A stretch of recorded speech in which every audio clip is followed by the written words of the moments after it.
ദൈവനാമം മഹത്വപ്പെടുമാറാകട്ടെ.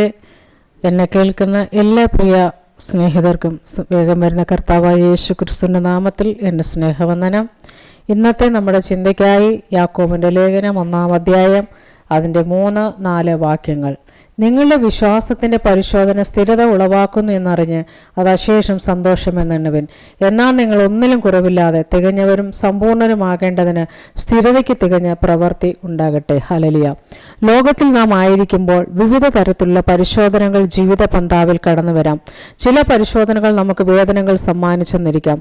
ദൈവവചന അടിസ്ഥാനത്തിൽ ഒരു ദൈവഭക്തന് ചിലപ്പോൾ വിശ്വാസത്തിൻ്റെ പരിശോധനയിൽ കൂടി കടന്നു പോകേണ്ട സാഹചര്യം വന്നേക്കാം. ചിലപ്പോൾ ചില പരിശോധനകളുടെ മധ്യത്തിൽ നിന്നും തകർന്നു പോയെന്ന് ഒരുപക്ഷെ ചിന്തിച്ചിരിക്കാം. പക്ഷേ യാക്കോബ് അപ്പോസ്തലൻ നമ്മെ പ്രബോധിപ്പിക്കുന്നത് വിശ്വാസത്തിൻ്റെ പരിശോധന നമ്മിൽ സ്ഥിരത ഉളവാക്കുന്നത് കൊണ്ട് അതിനെ സന്തോഷമെന്നെണ്ണുവിൻ എന്നാണ്. നാം വളരെ ഉപവസിക്കുന്നുണ്ടാകാം, പ്രാർത്ഥിക്കുന്നുണ്ടാകാം. പക്ഷെ ദൈവം ചില സന്ദർഭങ്ങളിൽ നമ്മെ പരിശോധനയിൽ കൂടി കടത്തിവിടുന്നത് നമ്മെ വിശ്വാസത്തിൽ ഉറപ്പിക്കുവാൻ, നമ്മെ ഒരു തിളങ്ങുന്ന ഒരു പൊന്നായി മാറ്റുവാൻ വേണ്ടിയാണ്. ഹല്ലേലൂയ. അതിൻ്റെ 12-ാം വാക്യത്തിൽ ഇപ്രകാരം കാണുന്നു: പരീക്ഷ സഹിക്കുന്ന മനുഷ്യൻ ഭാഗ്യവാൻ, അവൻ കൊള്ളാകുന്നവനായി തെളിഞ്ഞ ശേഷം കർത്താവ് തന്നെ സ്നേഹിക്കുന്നവർക്ക് വാഗ്ദത്തം ചെയ്ത ജീവകിരീടം പ്രാപിക്കും. ഹല്ലേലൂയ. ഈ പ്രതിസന്ധികളിൽ കൂടി പുറത്ത് കടക്കുമ്പോഴാണ് നമുക്ക് മനസ്സിലാകുന്നത്, ഞാൻ ദൈവത്തിൻ്റെ കയ്യിൽ ഒരു കൊള്ളാകുന്നവനായി തീരേണ്ടതിനാണ് ഇതൊക്കെ അത് ജീവിതത്തിൽ സംഭവിക്കുന്നത്. വേദനയിൽ കൂടി ക്ലേശങ്ങളിൽ കൂടി കടന്നു പോകുന്ന പ്രിയ ദൈവ പൈതലേ, രാത്രിയാമത്തിൽ നിന്റെ കിടക്കയിൽ നീ കണ്ണുനീരോടുകൂടെ ദൈവത്തോട് പ്രാർത്ഥിക്കുക. നിന്റെ പ്രാർത്ഥനാ മുറിയിൽ നിനക്കായി ഇറങ്ങി വരുന്ന ഒരു ദൈവ സാന്നിധ്യമുണ്ട്. ആ ദൈവ സാന്നിധ്യത്തിനായി പ്രാർത്ഥിക്കുക. ഹല്ലേലൂയ. അത് നിനക്ക് അനുഭവിച്ചറിയുവാനായിട്ട് കഴിയും. യെശയ്യാവിൻ്റെ പുസ്തകം 49-ാം അധ്യായം അതിൻ്റെ 16-ാം വാക്യം: ഇതാ ഞാൻ നിന്നെ എൻ്റെ ഉള്ളംകൈയിൽ വരച്ചിരിക്കുന്നു, നിന്റെ മതിലുകൾ എല്ലായ്പ്പോഴും എൻ്റെ മുമ്പിൽ ഇരിക്കുന്നു. ഹല്ലേലൂയ. പ്രിയമുള്ളവരെ, ഒരിക്കലും നിനക്ക് പറയുവാൻ കഴിയുമോ ദൈവം നിന്നെ മറന്നു കളഞ്ഞു എന്ന്? ഒരിക്കലുമില്ല.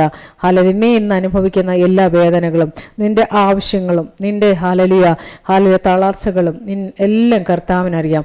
ദൈവസന്നിധിയിൽ മുട്ടുമടക്കി എല്ലാം യേശുവിനോട് പറയാം. അവൻ നിന്റെ പ്രാണസഖിയാണ്. പോയി ചൊല്ലി യേശുവിനോട് എല്ലാം. ഹല്ലേലൂയ. ബൈബിളിൽ കാണുന്ന ഭക്തന്മാർ എല്ലാവരും കഠിനമേറിയ പരിശോധനയിൽ കൂടി കടന്നുപോയവരാണ്. നിന്റെ വേദനയിൽ അവർ കടന്നുപോയ വഴികളെ ഓർക്കുക.